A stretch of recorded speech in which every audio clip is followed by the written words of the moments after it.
डेरा इस्माइल खान, मियाँ अली, बखर। अगर कोई ऑनलाइन कम करना चाहते, पैसे कमाना चाहते तो सीखना भी चाहते, वो आ वने इस्लामाबाद।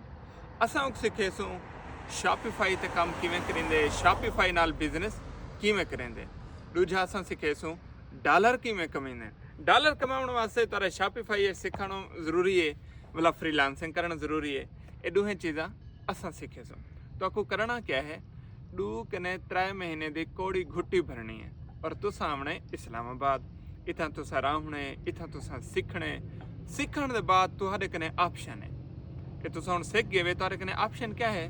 पहला ऑप्शन है तुस अपना स्टोर बनाओ, उंदे उत्ते बिजनेस करो। उंदे वास्ते जरा स्टॉक चाहिए, प्रोडक्ट चाहिए, मैं देसां।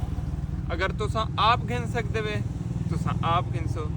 दूजा ऑप्शन ये है कि जेरा कुछ तुस सीखे बैठे वे, यह सर्विस तुस अंग्रेज़ें को दो, बाहर के मुल्कें को दो और डॉलर च पैसे कमाओ, रियाल च पैसे कमाओ।